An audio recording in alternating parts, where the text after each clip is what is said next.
días, estimados hermanos y amigos que nos siguen en las redes sociales. Sean bienvenidos a nuestro servicio en línea.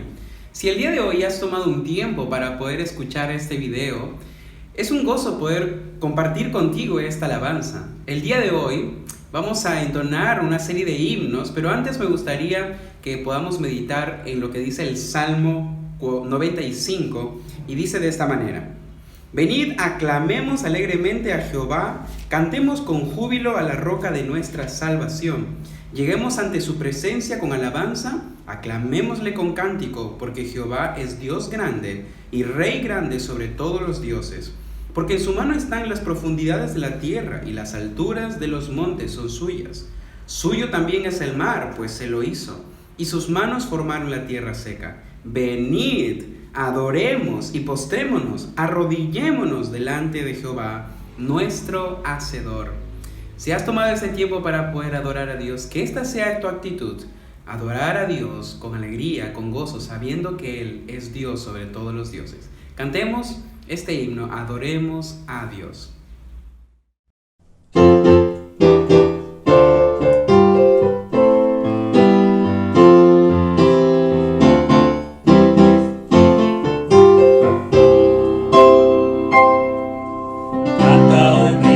Salvador, ven adoremos a Dios.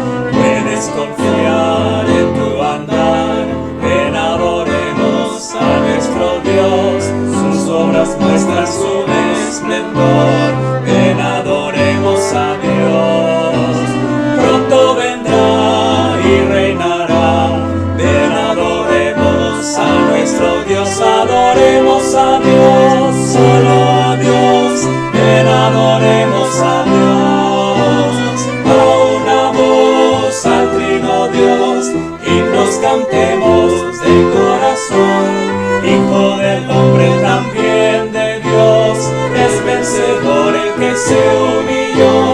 Honra, gloria, ven, adoremos a Dios por siempre. Honra, gloria, ven, adoremos a Dios. Canta al Dios de la eternidad, ven adoremos a Dios. Él es el Rey, canta ven adoremos a nuestro Dios. Al victorioso de la maldad, ven adoremos a Dios. Honra a Jesús, Él es la luz, ven adoremos a nuestro Dios. Adoremos a Dios, solo a Dios, ven adoremos a Dios. A una voz, al trino Dios, himnos cantemos de corazón. Hijo del hombre, también de Dios, es vencedor el que se humilló. Honra, gloria, ven adoremos a Dios por siempre. Honra, gloria, ven adoremos a Dios.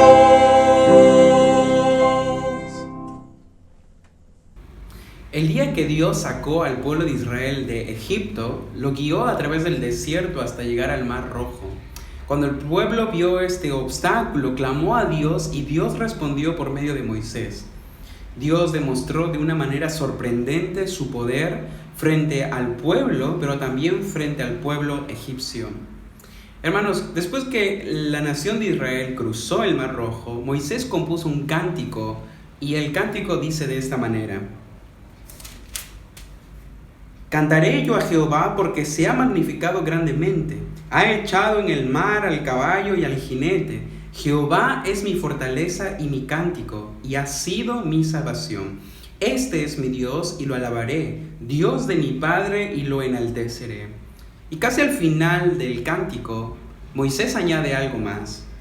¿Quién como tú, oh Jehová, entre los dioses? ¿Quién como tú, magnífico en santidad?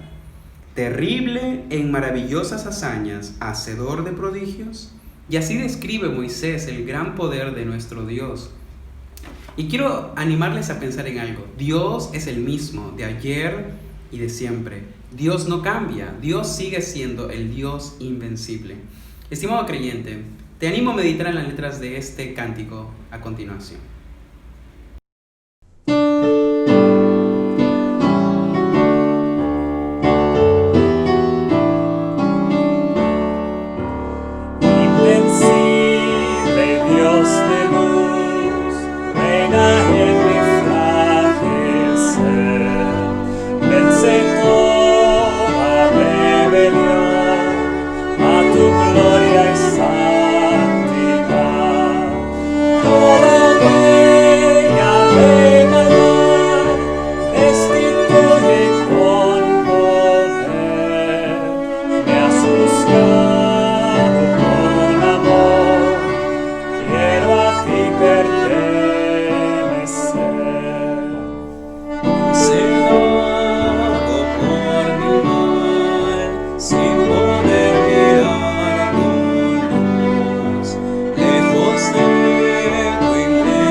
hay algo en el ministerio de Jesús que realmente resaltaba, era su vida de oración. Los evangelios tienen una serie de registros de las oraciones que Jesús hizo y en los lugares donde Él los hizo. Pero hay una en particular que me gustaría resaltar y se encuentra en el libro de Lucas capítulo 22, versículo 31 al 32 y dice de esta manera: dijo también el Señor: Simón, Simón, he aquí Satanás os ha pedido para zarandearos como a trigo, pero yo he rogado por ti que tu fe no falte, y tú, una vez vuelto, confirma a tus hermanos. Hermanos, esta oración en particular que eleva Jesús por la vida de Pedro, incluyendo la vida de sus discípulos, es una oración trascendental. Jesús sigue intercediendo por nosotros para que nuestra fe no falte. El himno que vamos a entonar se titula Él me sostendrá. Hermanos, recordemos que Cristo, nuestro sumo sacerdote, está intercediendo por nosotros constantemente. Así que cuando te encuentres en debilidad, cuando te encuentres con tentaciones, recurre a Jesús, porque Él es el que te sostiene. Cantemos este himno, Él me sostendrá.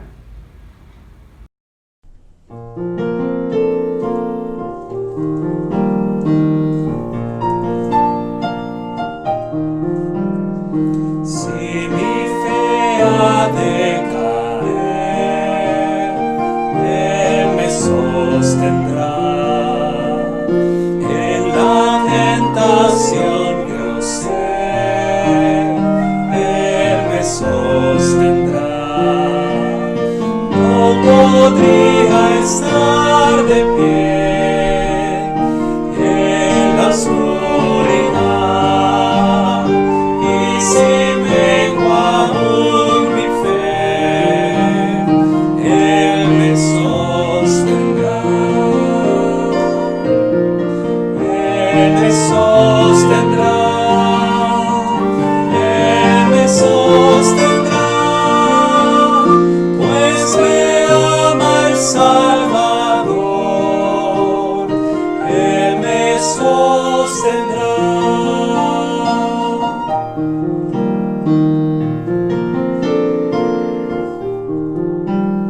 Su deleite es salvar. Él me sostendrá. Ante el precioso sol, Él me sostendrá. Mi alma siempre guardará, su promesa es fiel. Alto precio Él pagó, Él me sostendrá. Él me sostendrá. Él me sostendrá, pues me ama el Salvador. Él me sostendrá.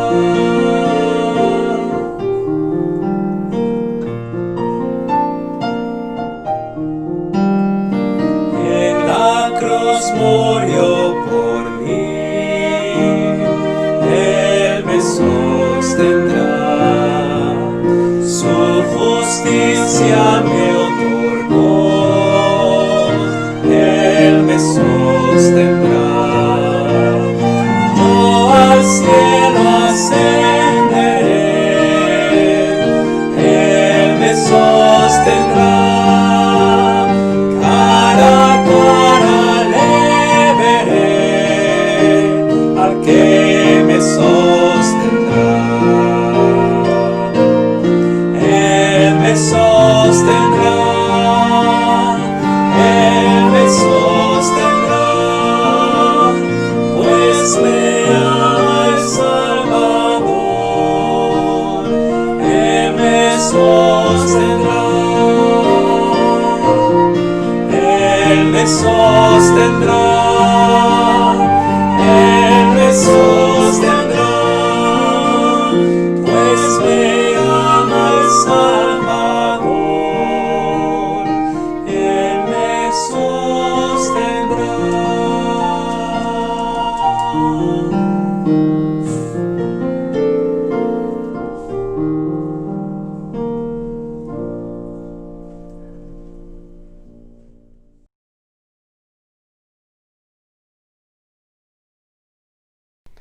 Acompáñenme en la lectura bíblica en Marcos capítulo 13. Marcos capítulo 13. La palabra de Dios dice así. Saliendo Jesús del templo, le dijo uno de sus discípulos: Maestro, mira qué piedras y qué edificios. Jesús respondiendo le dijo: ¿Ves estos grandes edificios? No quedará piedra sobre piedra que no sea derribada. Y se sentó en el monte de los olivos, frente al templo. Y Pedro, Jacobo, Juan y Andrés le preguntaron aparte: Dinos, ¿cuándo serán estas cosas? ¿Y qué señal habrá cuando todas estas cosas hayan de cumplirse? Jesús, respondiéndoles, comenzó a decir: Mirad que nadie os engañe, porque vendrán muchos en mi nombre, diciendo: Yo soy el Cristo, y engañarán a muchos. Mas cuando oigáis de guerras y de rumores de guerras, no os turbéis, porque es necesario que suceda así, pero aún no es el fin. Porque se levantará nación contra nación, y reino contra reino, y habrá terremotos en muchos lugares, y habrá hambres y alborotos. Principio de dolores son estos.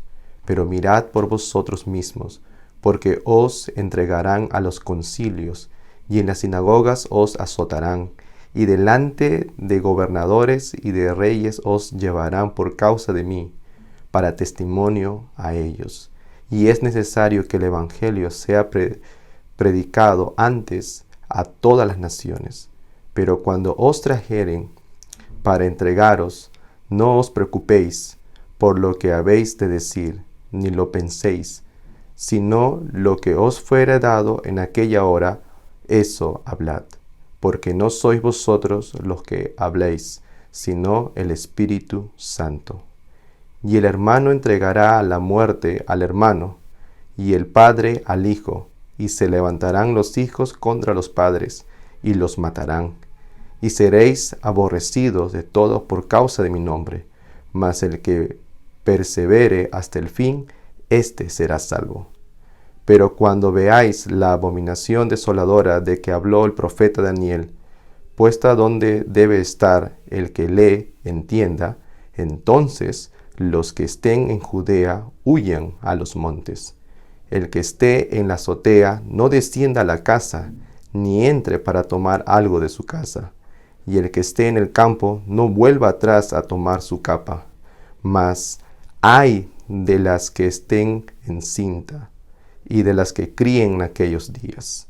Orad pues, que vuestra huida no sea en invierno, porque aquellos días serán de tribulación, cual nunca ha habido desde el principio de la creación que Dios creó.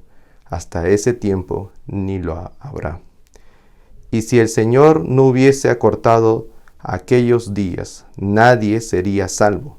Mas por causa de los escogidos que Él escogió, acortó aquellos días.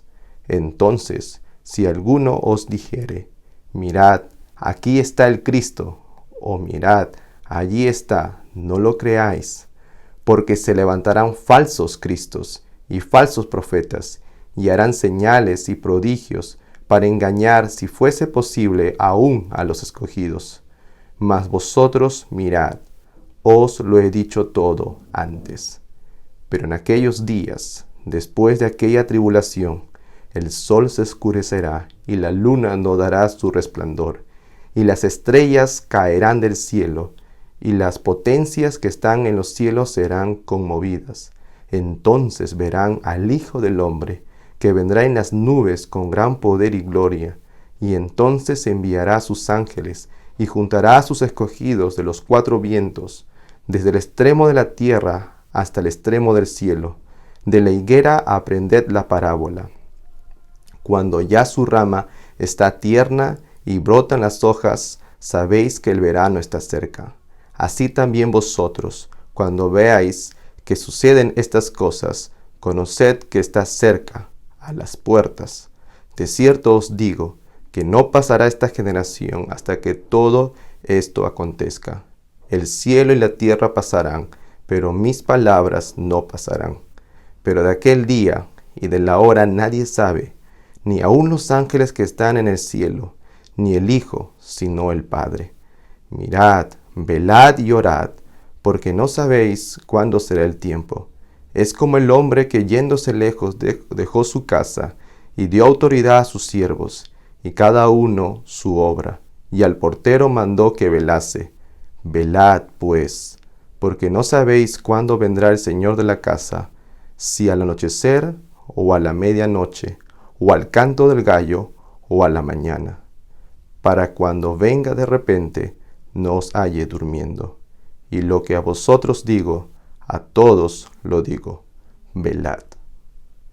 Es palabra de Dios. Acompáñenos ahora a escuchar el sermón del domingo. Continuamos en nuestra serie en el libro de Marcos. Estamos haciendo la pregunta, ¿quién es este hombre Jesús? Y en este capítulo de Marcos, el capítulo 13, vemos a Jesús como bajo una nueva luz. Por ejemplo, lo vemos en su rol pastoral en este capítulo, cuidando a los discípulos. Lo vemos a Jesús contemplativo, pensando a lo largo de la historia hasta el fin de los tiempos en las cosas que ocurrirán. Lo vemos urgente en las advertencias que da a sus discípulos, a que miren, a que estén preparados. Y también digo esto, no quiero que nos perdamos o que perdamos nuestro enfoque en las cosas importantes en este capítulo. Y lo digo porque hay cosas complejas y difíciles en este capítulo. Y no quiero que nos perdamos en esas cosas y que no captemos el mensaje o los mensajes principales aquí. Este pasaje es uno de los pasajes que da más consuelo al creyente y es a la vez uno de los pasajes más desafiantes en toda la Escritura. Entonces quiero que lo podamos escuchar bien, que podamos escucharlo claramente, que podamos sentir el consuelo que este capítulo nos da. Jesús y sus discípulos acaban de terminar o están al punto de terminar un día largo. Todo el día a Jesús los fariseos y los escribas, los saduceos, lo habían estado cuestionando, atacando. Antes de salir del complejo del templo, se sientan por un momento ahí mirando a la gente poner sus ofrendas ahí, entregando sus ofrendas. Vieron a una viuda entregar su ofrenda muy pequeña ese día. Y luego salen del templo y están listos para cruzar el valle de Kidrón para ir al monte de los olivos. Y saliendo del templo, los discípulos comienzan a hablarle a Jesús acerca de las piedras maravillosas ahí, de los edificios bellos del templo. Y podemos entender su admiración. Ellos crecieron en Galilea, lejos del esplendor del templo. El templo era una estructura magnífica. Era todo un complejo de patios, porches, balcones y edificios. Las piedras de las cuales los discípulos hablaron eran piedras tremendas. Josefo, un historiador del tiempo, escribió que las piedras del templo eran piedras blancas de más de 11 metros de largo. La fachada exterior del templo era magnífico. Sus interiores, en el interior, los recintos, los edificios pequeños, los patios con columnas, todo era bello. Se consideraba en su tiempo como uno de los lugares más impresionantes en el mundo antiguo. Era una maravilla de arquitectura en su tiempo. El historiador romano Tácito lo describió como un templo de tremenda riqueza. Y Jesús responde en el versículo 2, ¿ves estos grandes edificios? No quedará piedra sobre piedra que no sea derribada. Increíble. Jesús responde, todo esto, todo lo bello que observan aquí, todo lo del templo, la belleza del templo será destruida. Y lo dice, sí, reacciona así frente a los discípulos y ellos comienzan a caminar, pasan por el valle de Kidrón y luego llegan al templo o al monte de los olivos y caminan en silencio. Me imagino, si no sabemos nada de lo que conversaron en el camino, quizás no conversaron nada por el shock que sintieron con lo que Jesús dijo, que todo iba a ser destruido. Sí, no quedará piedra sobre piedra que no sea derribada. Llegan al monte de los olivos y sentados ahí, 4 de los discípulos deciden preguntarle a Jesús acerca de lo que había dicho. Quieren saber 2 cosas específicas. En primer lugar, ¿cuándo serán estas cosas? Es decir, lo que Jesús acaba de escribir en cuanto a la destrucción de las piedras del templo. Quieren saber cuándo va a ocurrir. En segundo lugar, preguntan qué señal habrá o qué tipo de señales vendrán cuando todas estas cosas hayan de cumplirse. Es decir, cuando se acerca la fecha o el momento de estas cosas, ¿qué señales habrá como para saber que se acerca esa destrucción del templo?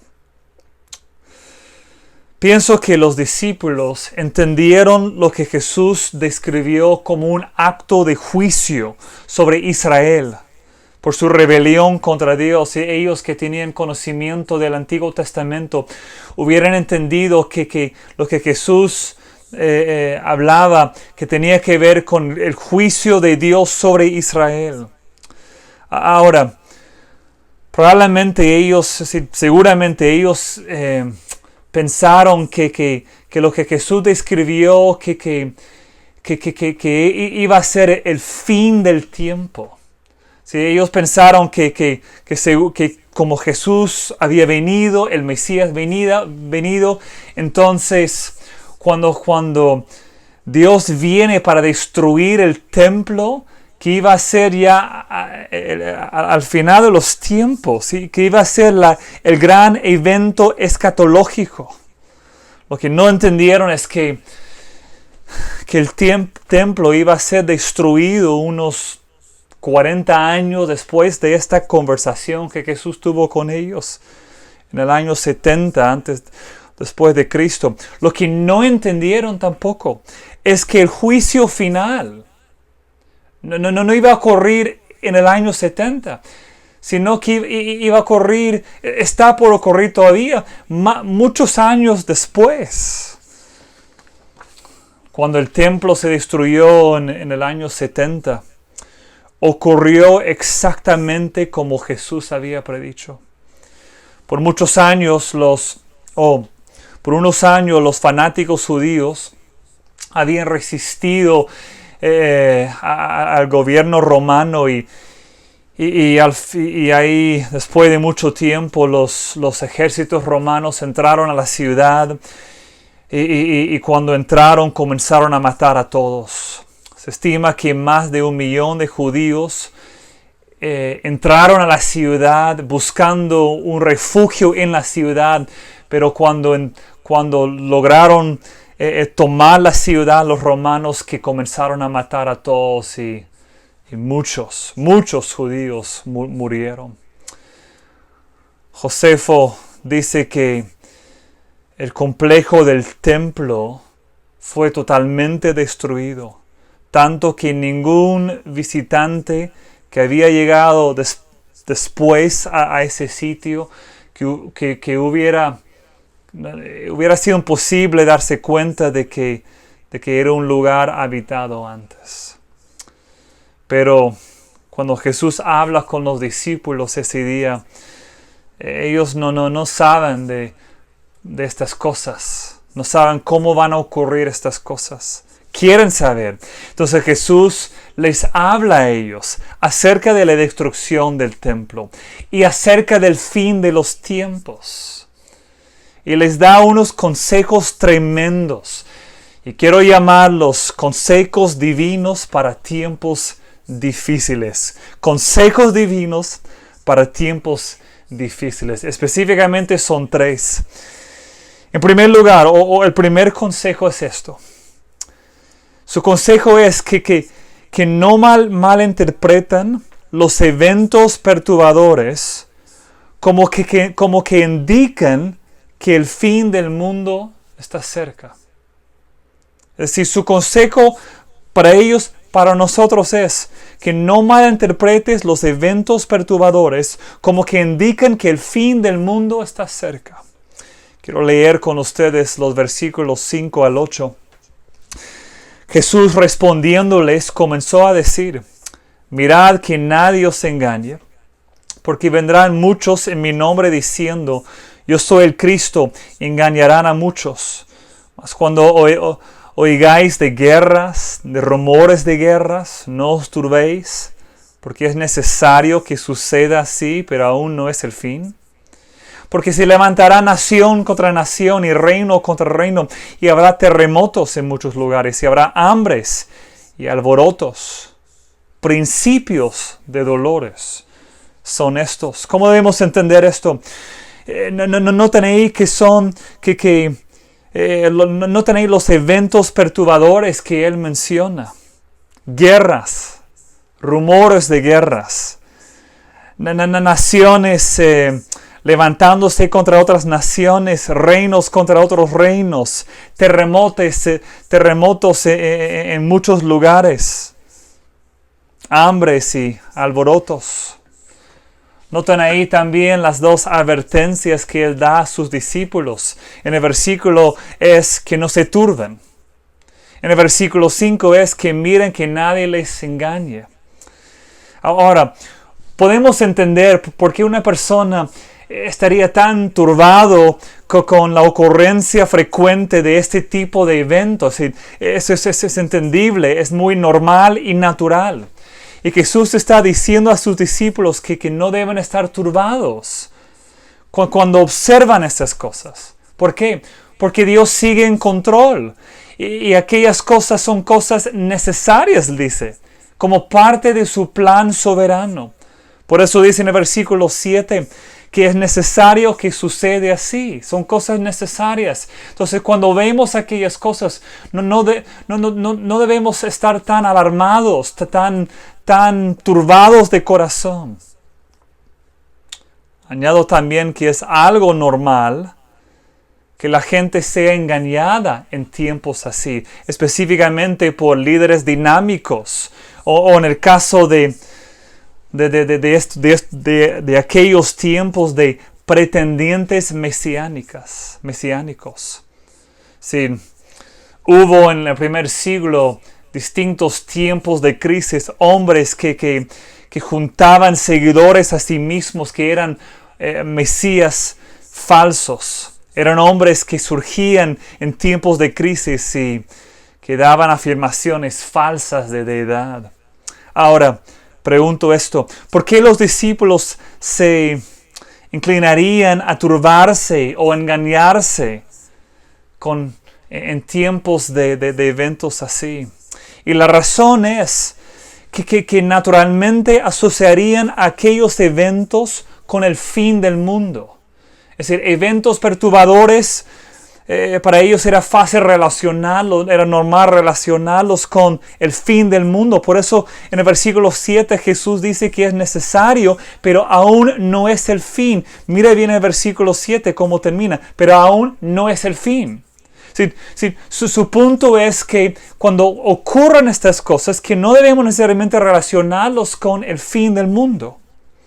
Ahora, en el versículo 8, Jesús define con un poco más de claridad lo que aquellos eventos en verdad son. Versículo 8, porque se levantará nación contra nación, reino contra reino, terremotos, etc.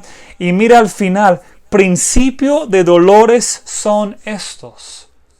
Es decir, cuando vemos la ocurrencia de este tipo de evento, o mejor dicho, Jesús hablando a los discípulos, diciéndoles, cuando ustedes mismos observan este tipo de cosas, hay que recordar que son principios de dolores. Esa frase, principios de dolores, específicamente en el griego, es correcto entender lo que Jesús está hablando de los dolores que tiene una mujer embarazada cuando está embarazada al punto de dar a luz.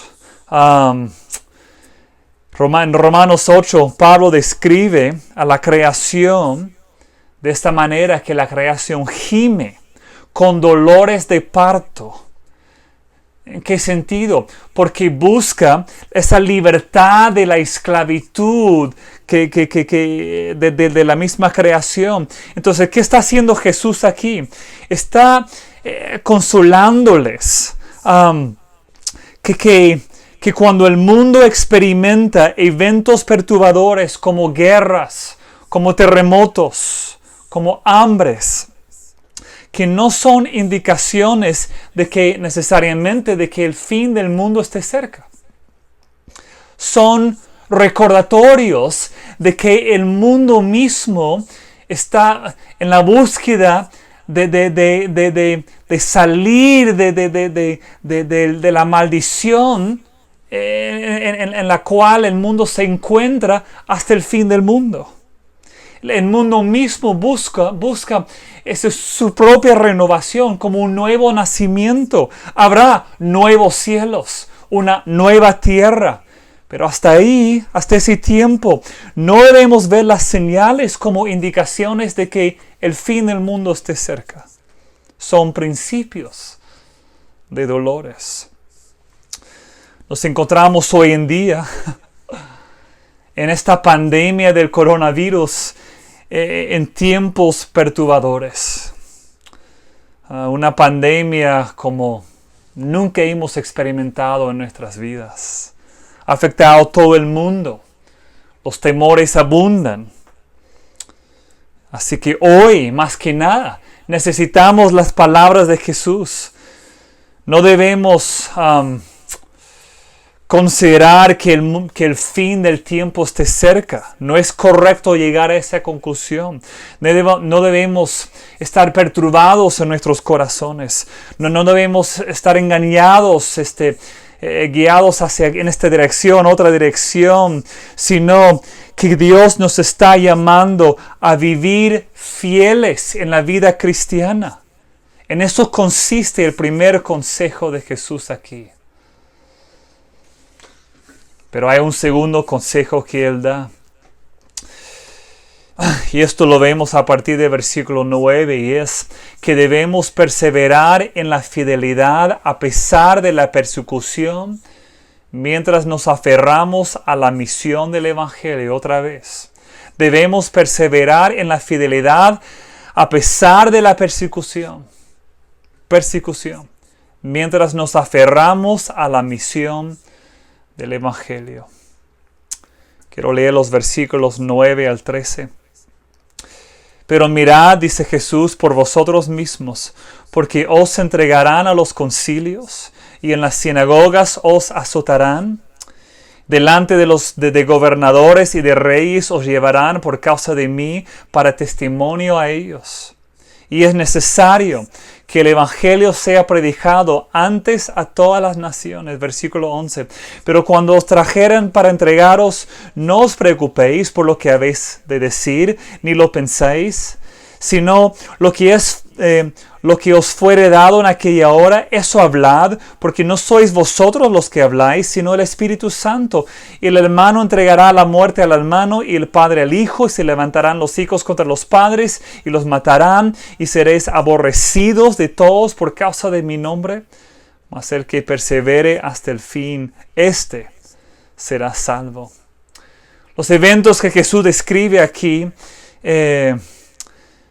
fueron exactamente lo que los apóstoles mismos experimentaron en sus propias vidas. Unos días después de Pentecostés, Pedro y Juan fueron detenidos por los líderes religiosos en Jerusalén. Pasaron una noche encarcelados.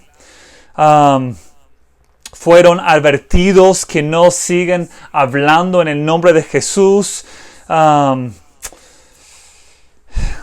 Un poquito más adelante, todos los apóstoles fueron tomados, encarcelados. Esteban, uno de los primeros líderes en la iglesia, fue apedreado, matado por su testimonio de Cristo. Herodes tomó a Jacobo, uno de los apóstoles, el hermano de Juan, lo mató. Más adelante vemos al apóstol Pablo frente al consejo judío. Él también está tiene que estar frente a Félix, el gobernador, también rey Agripa. Es decir, todo lo que Jesús describe aquí en estos versículos ocurrió en las vidas de los apóstoles. Y en cada instante ellos dieron testimonio claro, testimonio poderoso de la resurrección de Cristo, de la gran salvación que Jesús ganó en la cruz. Aprendieron a confiar en Dios, que Él les iba a dar las palabras claras para aquellos momentos. Aprendieron a soportar ser odiado, despreciado, rechazado por muchos, aún los de sus propias familias. Mostraron la autenticidad de su salvación. ¿Cómo la mostraron? Perseverando en la fe a pesar de las persecuciones terribles. Eso se refiere al versículo 13 cuando dice: mas el que persevere hasta el fin, esto será salvo. Es decir, mostraron la autenticidad de su salvación en la fidelidad en medio de muchas persecuciones. Quiero que observen ahí el versículo 10. Y es necesario que el Evangelio sea predicado antes a todas las naciones. A ver, el versículo 10 parece interrumpir el flujo natural de este pasaje. Tenemos que preguntarnos por qué pone Jesús ese versículo ahí en medio de este pasaje. Y lo hace para mostrar o para enfatizar un punto poderoso. Y es que si nosotros perseveramos fiel en la vida cristiana, lo hacemos entendiendo que tenemos una parte en la gloriosa plan de Dios para el avance del Evangelio en todo el mundo. La persecución y la misión del Evangelio siempre van juntos. Los discípulos iban a sufrir a las manos de las autoridades por causa de Cristo, dice. Y para testimonio a ellos, estoy citando el versículo 9. Así que por eso uno de los primeros padres de la iglesia, Tertuliano, dijo: vayan, tortúranos, muélenos al polvo. Nuestro número aumenta en proporción a medida que nos derribas. La sangre de los cristianos es su semilla de cosecha. Hablando de las persecuciones terribles, el efecto que tuvo. Y hay tres cosas que quiero decir en este punto del sermón. En primer lugar, no debemos suponer que nunca se nos exigirá este tipo de sacrificio. Cristianos en todo el mundo, en todos los tiempos, han sufrido persecución por causa del nombre de Cristo. Muchos han perdido sus familias para seguir a Jesús. Otros han perdido sus casas, su manera de sostenerse por causa de Cristo. Otros han sufrido ser despreciados, odiados por causa de Cristo. En nuestro caso, mientras el mundo se convierte más y más secular, van a exigir a los cristianos, a nosotros los cristianos, que afirmemos o que aún celebremos sus hábitos pecaminosos, sus maneras de vivir pecaminosas. O si no, vamos a correr los riesgos de perder el trabajo, perder quizás una oportunidad para la educación o mucho peor. No debemos sorprendernos si nos toca ese tipo de persecución, porque debemos pensar que otros sí y nosotros no. Si este tipo de persecución viene en tu vida, la pregunta es si la autenticidad de tu fe dará resultado de honra, de gloria, de alabanza al nombre de Cristo. No debemos suponer que nunca se nos exigirá este tipo de sacrificio. Quiero decir una segunda cosa, y es que la persecución sirve la causa de la claridad del Evangelio en maneras que ninguna otra cosa puede hacer. Sí, la persecución sirve la causa de la claridad del Evangelio. Cuando viene la persecución, los que solo actuaban como que eran cristianos, ellos al toque se escapan del cristianismo, al toque desaparecen y casi instantáneamente la iglesia se purifica. Sí, porque los cristianos, a los cristianos se exigen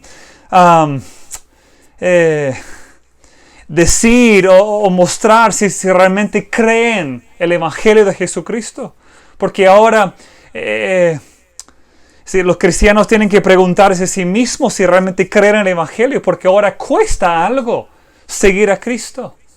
Si cuesta algo seguir a Cristo y encuentro en mi corazón que en verdad no soy un seguidor de Cristo, lo dejo al toque.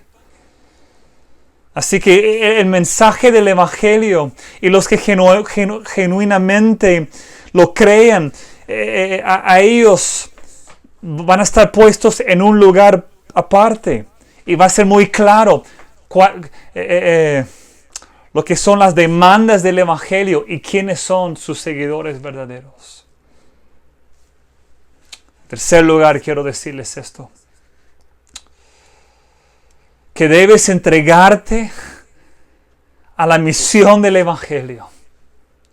Porque no hay otro propósito en la vida que da el significado profundo que puede sostener toda la energía tuya y todo el enfoque tuyo, específicamente cuando viene persecución.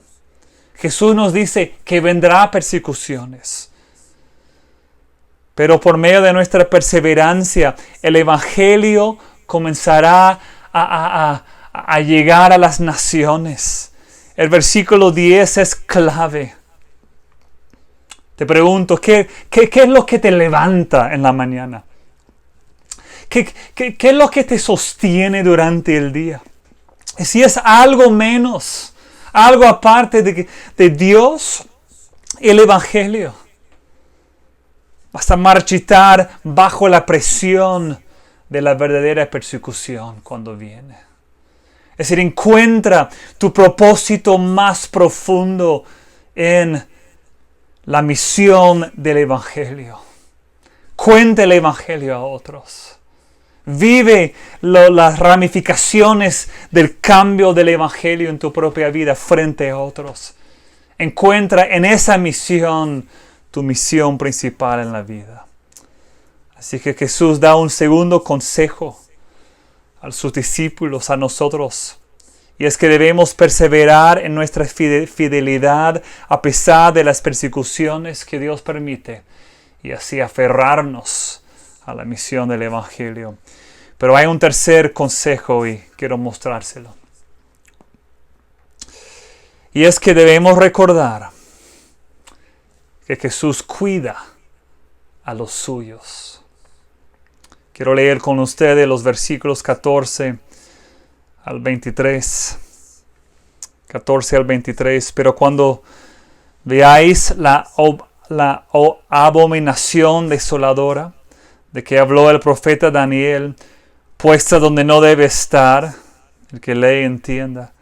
Entonces los que estén en Judea huyan a los montes. El que esté en la azotea no descienda a la casa, ni entre para tomar algo de su casa. Y el que esté en el campo no vuelva atrás a tomar su capa. Mas ay de las que estén encintas y de las que críen en aquellos días. Orad pues que vuestra huida no sea en invierno, porque aquellos días serán de tribulación, cual nunca ha habido desde el principio de la creación que Dios creó hasta este tiempo, ni la habrá.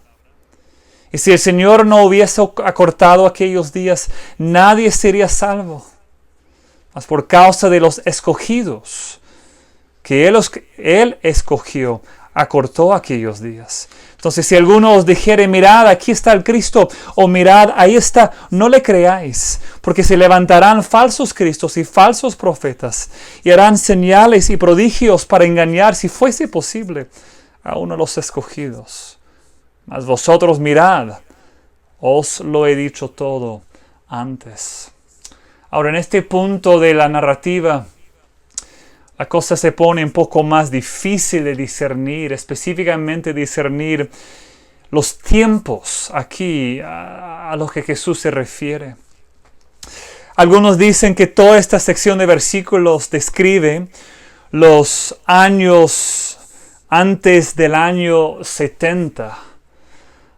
Que Jesús está advirtiendo a sus discípulos y otros creyentes del tiempo de los discípulos en cuanto a cómo deben prepararse, específicamente cómo deben responder cuando vean a los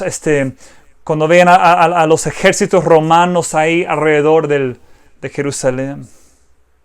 Otros dicen que lo que Jesús describe aquí, que no era desde el año 70, sino que lo que él describe es la tribulación final, ¿sí? La tribulación antes de la segunda venida de Cristo.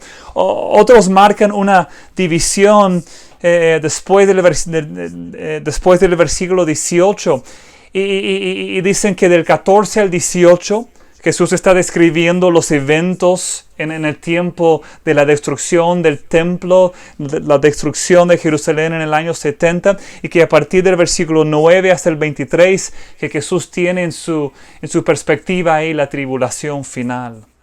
Ahora, en realidad hay que reconocer qué tipo de material estamos leyendo aquí. Es un pasaje profético, apocalíptico. Y la naturaleza de la profecía es que entrelaza temas y tiempos. Y yo no pienso que sea necesario para nosotros discernir con exactitud exactamente de qué tiempos está hablando Jesús aquí. Él está hablando de manera críptica y puede ser a propósito. Porque puede ser que estas cosas que él escribe se aplican tanto al tiempo de la destrucción del templo en el año 70 como a la tribulación final. Es posible. Pero de todas maneras, no importa cómo terminamos interpretándolo en cuanto a lo que acabo de explicar, igual el tema principal surge claramente y poderosamente. Y no debe haber ninguna duda en cuanto al tema principal aquí. Vamos buscando entenderlo. En el versículo 14, Jesús habla de la abominación desoladora. La abominación desoladora puesta donde no debe estar. ¿A qué se refiere Jesús cuando habla de la abominación desoladora puesta donde no debe estar. Jesús, o quizás Marcos, añade una frase aquí, el que lee entienda. Vemos esta frase, la abominación desoladora, por primera vez en el libro de Daniel. Jesús mismo menciona al profeta Daniel. La frase aparece 3 veces en el libro de Daniel, en los últimos capítulos, en las últimas profecías de Daniel. En Daniel capítulo 11, parece que la frase describe a un hombre llamado Antíoco Epífanes. Él era un rey romano, un rey griego que vivió unos 170 años antes de Cristo. Un día de reposo, un día sábado, él con su ejército entró a Jerusalén, tomaron control de Jerusalén, pusieron un altar para el dios Zeus y lo pusieron ahí en el templo de los judíos. Y Antíoco Epífanes profanó el altar ofreciendo un chancho en el lugar santísimo. Un chancho ahí sobre el altar. Eso ocurrió unos 200 años antes de esta conversación que Jesús tuvo con sus discípulos. Entonces, que Jesús lo menciona como algo todavía futuro, es obvio que no puede estar hablando de lo que ocurrió en el tiempo de Antíoco Epífanes, pero cuando usa el término la abominación desoladora en Daniel, y él menciona a Daniel, en Daniel 11, es obvio que él está describiendo algo que fue cumplido, al menos en parte, con Antíoco Epífanes. Entonces, lo que vemos aquí es que lo que hizo Antíoco Epífanes, como dije, un promedio de 200 años antes de esta conversación, era como un precursor de lo que iba a ocurrir en los años 66 y 67, es decir, un par de años antes de la destrucción de Jerusalén en el año 70. Josefo, el historiador que ya mencioné, explica que los fanáticos judíos en los años 67, 68 hicieron algo, una cadena de cosas ahí en el templo, cosas terribles. Ellos, por ejemplo, pusieron a un hombre llamado Fani como el sumo sacerdote. Josefo se refiere a él como un payaso. Hubo asesinatos en el mismo templo. Los fariseos, sacerdotes, sumos sacerdotes, dijeron cosas que nunca habían, que como que eran tiempos de abominación. Comenzaron a hablar en términos de lo que Daniel habló en su libro. Los judíos del tiempo vieron a aquellas abominaciones como el cumplimiento o un cumplimiento de las profecías de Daniel. Lo que ocurrió en el templo durante aquellos meses antes del año 70 y la destrucción del templo en el año 70 confirmaron que era correcto, y que al menos en parte que era un cumplimiento de lo que Jesús dijo ahí unos 40 años antes a sus discípulos. Ahora, de lo que leemos en 2 de Tesalonicenses, es decir, de lo que el apóstol Pablo escribió tocante al anticristo en la tribulación, que viene en conjunto con la tribulación final, es decir, al fin de los tiempos. Es algo muy semejante, el templo, esta abominación de desolación. Entonces, parece ser un tercer cumplimiento de la abominación de desolación que Daniel mencionó, que Jesús repite.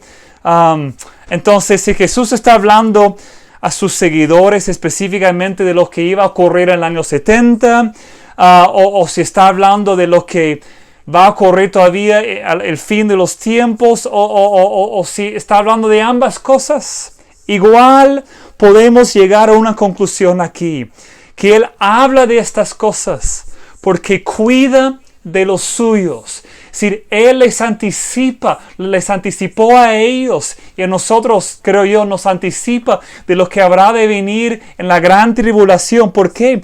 Porque, y lo vemos plenamente en los versículos que siguen, porque tiene en su corazón el cuidado de los suyos. Sus consejos aquí son muy, muy prácticos. Quiero que observen aquí el cuidado práctico de Jesús. Piensa en términos de un creyente de Cristo, creyente en Cristo, viviendo en Jerusalén en el año 66, 67, 68, ve que los fanáticos tienen control del monte del templo. Los romanos están ahí presionando porque los fanáticos resisten al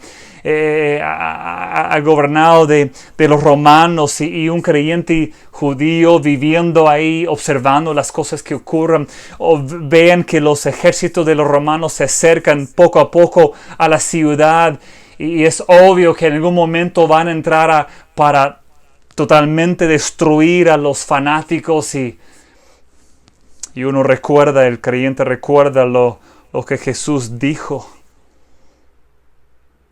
Sus consejos son muy prácticos. Quiero que sigan ahí a partir del versículo 15, observando las cosas que Él dice. Habla de que los que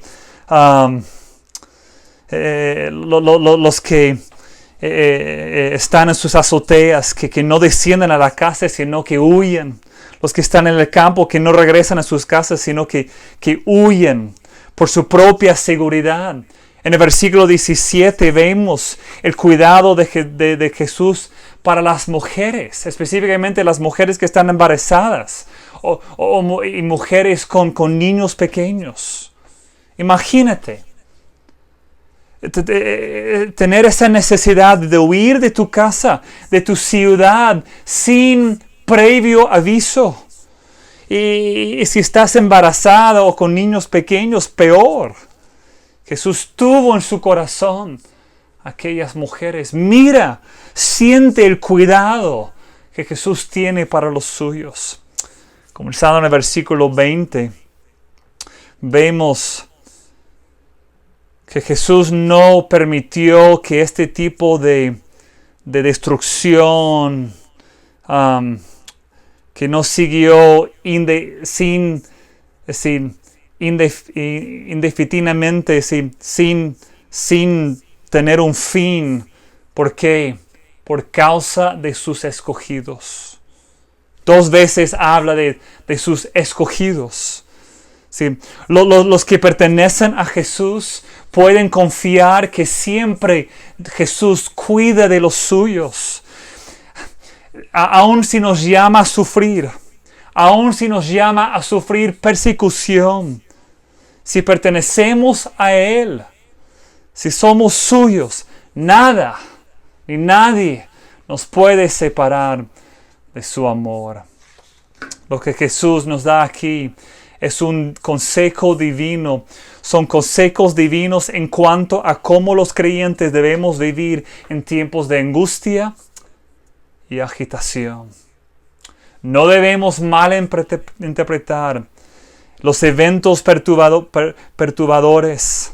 No debemos alarmarnos o alejarnos de Cristo, sino al contrario, debemos perseverar en la fidelidad a pesar de las persecuciones. Y debemos aferrarnos a nuestra misión, a la misión del Evangelio. Y siempre recordar que Jesús cuida a los suyos. Por si acaso Él probó o mostró de manera clara, sin duda, su cuidado de los suyos, cuando unos 2 o 3 días después de haber dicho estas palabras a sus discípulos, fue a la cruz se entregó por nuestros pecados, murió en la cruz como un criminal común, se entregó para que nosotros podamos tener la vida eterna. Puedes confiar en Él, que Él realmente cuida de ti por lo que Él hizo en la cruz por ti. Padre, gracias por Jesucristo. Gracias por los consejos divinos que Él nos muestra aquí en este pasaje. Ayúdanos a no tener corazones perturbados en medio de esta pandemia o en otras cosas. Si más adelante nos toca sufrir persecuciones, ayúdanos a no dejar de confiar en ti. No pensar que necesariamente ha llegado el fin de los tiempos, sino simplemente seguir buscando ser fieles a ti. Ayúdanos a confiar en tu cuidado y a no dejar de confiarte. Gracias por Jesucristo, sus palabras para nosotros hoy, en estos tiempos. En su nombre oro. Amén. Que Dios les bendiga.